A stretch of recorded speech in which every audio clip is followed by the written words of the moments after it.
You ask Tiger to solve. This deals with linear equations with one unknown.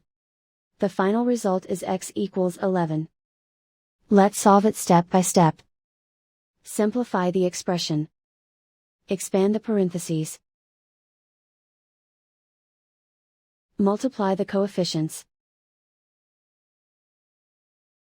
Simplify the arithmetic. Group all constants on the right side of the equation. Add 32 to both sides. Simplify the arithmetic.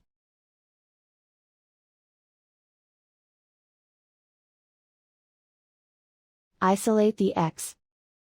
Divide both sides by 16. Simplify the fraction. Find the greatest common factor of the numerator and denominator. Factor out and cancel the greatest common factor. And so the final result is x equals 11.